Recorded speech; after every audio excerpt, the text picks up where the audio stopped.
And you were 25 years old, so Very young, unexperienced, yeah. but this was your first year Blame teaching? youth. Yeah. Your first year teaching, and Yeah. so you wanted to mix it up a little. And this class in which you did this experiment, tell us about the class, what was the work of the class, and then give us a brief description of the experiment that took place. Well, it is world history. So we were teaching world history, so we taught about China, we taught about Europe, all in one, and we talked about Russia, and we talked about Africa, and then we finally came to World War II.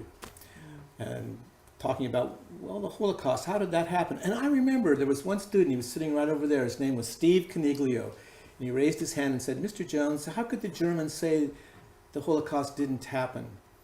And I literally went home that night and began to think about how to create a one-day exercise where they'd begin to feel what it might have been like to be in a disciplined society versus this free-flowing thing at Cubberley High School.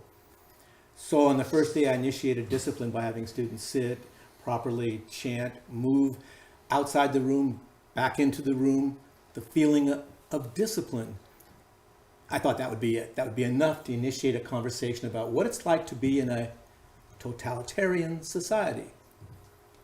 But when I returned to class the second day, the students were all sitting there with zipper-like smiles and curious, I guess, or maybe trying to get me just to not give a test or just get Mr. Jones talking about something. And curious. So I went to the blackboard and wrote strength through discipline, followed by strength through community, a movement, a cause. It's happening all over. We understand the value of being a part of something bigger than oneself. And maybe we could even collectivize ourselves so we'd all get the same grade, maybe. It's not good to get a C, is it? I mean, and then if you have a community, then you have membership cards, right?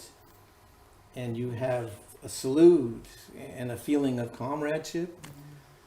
And I began to like it and returned to school the third day with not only this discipline and community, but the idea, okay, we need to change the school. Yeah. We need to change society for the better. I mean, take a look what's happening. There's chaos in our hallways. There's confusion. I mean, the racial thing was just beginning to happen. Let me explain that. The black students integrating into the white schools for the first time in Palo Alto, they were on a program called Sneak Out. There were only a few, like 23 students.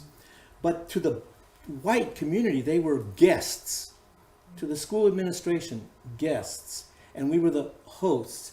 And the guests were denied a chance to play after-school sports or be in theater. They were to go home and study. It was terrible. So maybe we could change that. So that's the motivation for discipline, action, community, maybe a vision.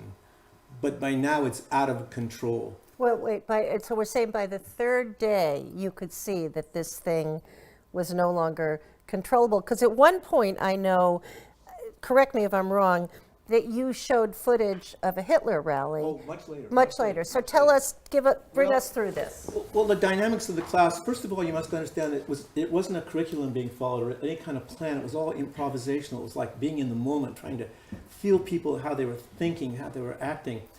So, for instance, the two, as a teacher, you always see the kids sitting right in front because they kind of mirror you. They're very bright. They're always putting up their hand, asking questions. And then you see the kids in the very back row. They're kind of the outlaws. You like them because they're really different and they don't put up with stuff. But you miss the middle. As a teacher, you miss them. But anyway, I thought, if I'm going to follow the dictates of this Third Reich, what I'll do is eliminate some right away. So you two, you bright kids, you're out. And by now they were bodyguards. So these bright Elaine Levine and Wendy Brody are asked to leave the room. And then they're marshaled out of the room. And I, as a teacher, was fascinated by the prospect that all of a sudden that middle group that hadn't been energized they were now a part of something. They weren't the losers anymore. And then something else happened. The school populations began to flood into the classroom to be a part of this thing called the wave. So how many students originally were a part of it? There were probably 30 in the class to start with, but by the end there were 200. But even the car club, I mean, there were gangsters on that campus at the same time. So they're starting to enter the classroom. And for a moment, they're even accepted. And that feeling of being a part of something bigger than oneself is pretty addictive. But I became aware of it. One of the students was a bodyguard. And he sat right there. His name was Robert. And he started to follow me around to protect me, and he followed me into the faculty room. There's an English teacher sitting there. You don't belong here. Students are not allowed in the faculty room. And this child said, "I'm not a student. I'm a bodyguard." And I realized he had transported himself from an experiment or a classroom simulation, which I had done a lot of, to believing something. And I was trapped in the same belief. I was starting to like it. The order, the discipline, the control, the adulation. And so at some point you told them that it was not only the kids in your class at Cubberley High School, but that this was part of a national movement. Yeah, it's a big lie. But Well, I must confess. Well, tell us why. Where did protest come from? Protest came from 2 women in the class. This is very important to realize. 2 women in the class did rise and say this is not right. And my wife did the same thing, saying to me very clearly, "I don't like who you're becoming. What happened to the playfulness? What happened to the kindness? What happened to the thinking? Where are you going? This is dangerous." So thank God for these women, to be honest, on this day of days. They were the ones that saw something violently wrong and forced me to create an ending to this experiment. So the ending was what Hitler did. It's just a big lie. I walked into class the 4th day and said, this isn't just happening here at Cubberley High School, it's happening across the country. Teachers like myself from Stanford University have gone into the schools with this one purpose in mind. We're going to change the world now. And you're a part of this. You're the vanguard. We're going to have a rally on Friday, and you're going to meet your leader. And there was great excitement. I mean, we had gone from witch hunts and armbands to, we had gone the whole way. And now we were going that extra little step into the arena in uniform to salute their new leader.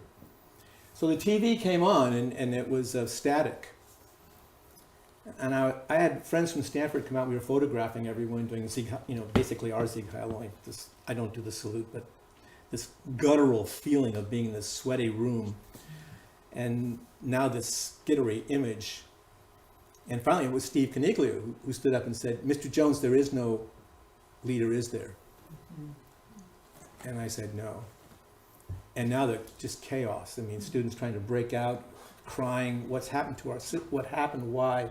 And then I said, no, here's your leader. And I had images of the Holocaust and Hitler. And I said, we're no better, or we're just like the Germans. We're going to go the same way if we're not careful. And the oddity is we'll leave this room and never admit to being here, just like the Germans, just like Steve asked. And that happened. This is very seldom talked about. The students and I left that room, and we never talked about it for 10 years. Wait a minute, 10 years, absolute, no one talked about it. This shame is phenomenal. You realize that you gave up your freedom for the thought of being superior to the people around you. You're an asshole. It's not a nice feeling.